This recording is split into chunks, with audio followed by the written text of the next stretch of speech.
Hi all, welcome to another video. Now I'm recording this on my tablet because it's easier and the microphone is better. I've had so many problems with different methods of recording the sound, so I'm going to be recording on this tablet for now. This is a Dell optiplex 3020 micro tower and I've applied a few upgrades. So looking at the front, top to bottom, it's got a DVD writer drive, headphone, microphone ports and USB sockets. So what I'll do is I'll take the side panel off so you can see the inside.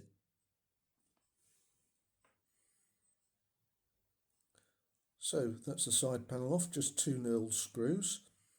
Top left is a power supply which is rated 80 plus bronze, which is useful. It's got i5 4590 CPU, which is Intel socket 1150, two sticks of 4 gig RAM, DDR3, 600 megahertz speed, 8 gig in total. It's got a Zotac GTX 1050 Ti with 4 gig of VRAM, no external power connector needed, and it's got a 120 gig SSD drive and a 500 gig hard drive. So I'll just show the back of the case. So looking at the back, top to bottom, power supply outlet, and it's got a single exhaust fan below that, and to the left is the usual motherboard connections, and below that is the graphics card connections. So what I'll do is I'll start this machine up and run a few benchmarks. So the first benchmark results on Valley, score 3280, frames per second average 78, minimum 25, maximum 148, so it's quite a difference there. I selected the high preset, quality preset with the highest resolution and superposition, score 5414, and that means an average of 40, and I selected the medium preset. The GPU temperature pretty good, only achieved a maximum of 49 Celsius, which is excellent really. So what I'll do now is run some games. Now some of those games I'll be running off the hard drive rather than the SSD, which shouldn't affect the results too much, but always try and run your games from an SSD where possible, which is good practice. So let's get on with some games. Now Apex Legends, so I've kept all the defaults. I think the game must run a pre-processing session to determine the settings based on the system you've got, so I'll just leave everything as it is. So it's the high preset. There's a few couple set to low from what I can see. Right, so what I'll do is I'll get into a game and report back. Right, so I'm in a game and looking at the Steam counter, which you probably can't see, 60 frames per second, which is more than decent. And there's not too much going on, unfortunately, but there's a character over there and I'm outside, so that rate may dip a touch once characters get moving, but in Apex in this session there's never too many characters moving on the screen at the same time, so I'm pretty confident that you won't have any problems playing this game. And as I said before, that preset is relatively high settings, so if you do get problems, just nudge those down 1 or 2 notches. Right, so that's Apex Legends. CSGO 2 now. So I've selected the highest resolution, the high preset, anti-aliasing. I'm going to switch that off because that can sort of reduce graphics performance, and to be honest, I probably wouldn't be able to tell the difference. But I'll leave everything as it is and get into a game and report back. So I'm in a game and I've got the Steam counter in the top left. At the moment it's just over 60. I mean, I've got the frame rate capped at 60 anyway, but that metrics counter always reports what it can potentially reach. And at the moment, with a few characters moving on the screen, yeah, it's over 60, which is just right. Can't see any tearing, so go for it with this game. Okay, so that's CSGO 2. Onto the game that will tax this system the most, Cyberpunk. So in the options menu, I've selected the quick preset of medium. Everything else I'll just leave as default. I mean, there's a few one or two settings on high, but I'll leave those as they are. I've kept the resolution at the maximum.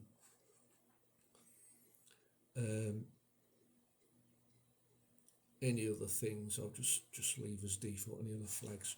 Right, so what I'll do is I'll run the benchmark with those settings and report back.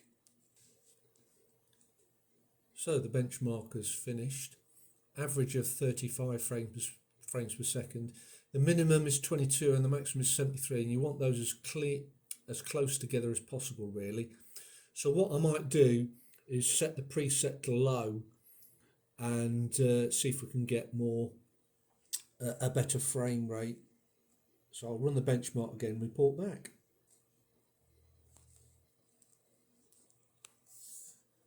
Right, so the benchmark has finished and get a bit more respectable results here. 43 average, 20 minimal, maximum 71, so that gap's still big. But I'm pretty confident you can try this out, but you may have to adjust some of the settings even further. Maybe crowd density, I think, can be adjusted down because that'll tank a frame rate. Okay, so that's Cyberpunk.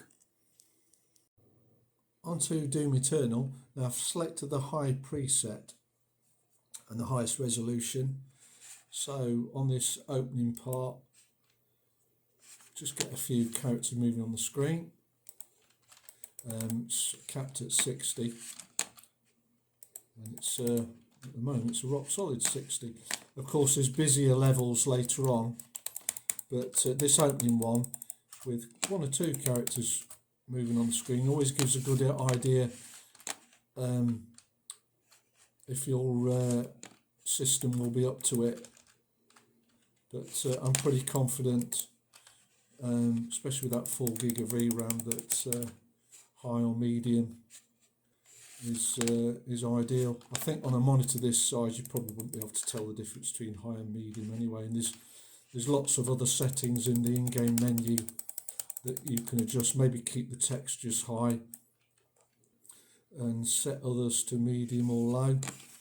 The preference is yours on a system like this. Okay, so that's Doom Eternal. Forza Horizon 5. So what I'm going to do, or what I'm doing, is I've selected the low preset with the highest resolution, and I'm just running the in-game benchmark. So I'll let that run and report back.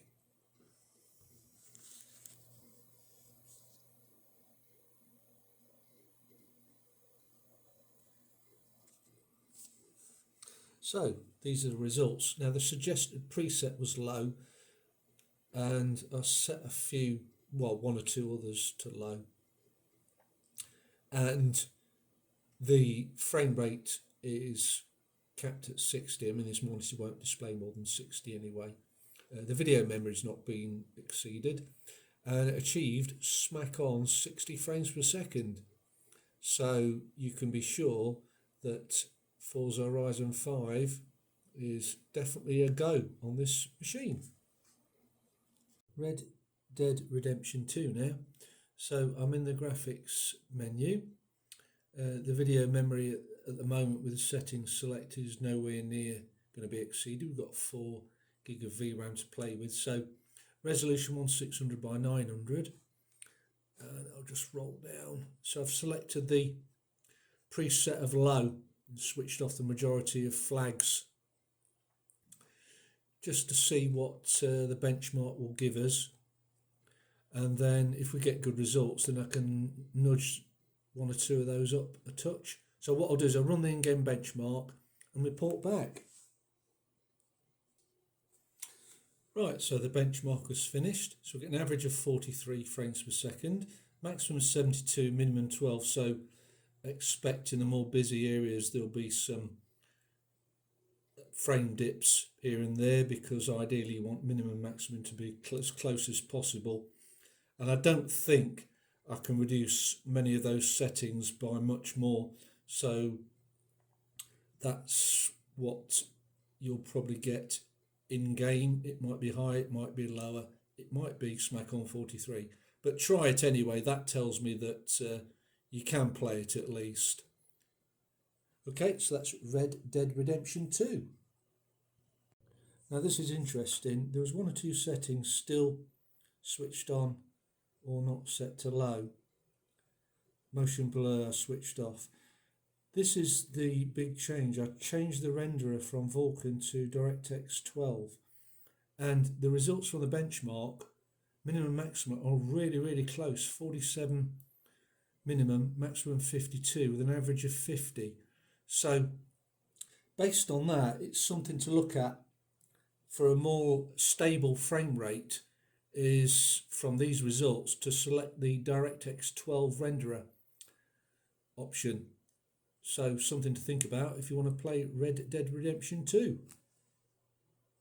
So just to sum up then, I recorded the video using tablet as explained earlier. So this Dell optiplex copes very well with some of the freebie online games like Apex Legends, and also surprisingly, providing you adjust some of the settings, you can try Cyberpunk and Red Dead Redemption. Forza 5 is also not too bad. So if you've got any questions regarding this Dell optiplex, just drop me a comment. Thanks for watching.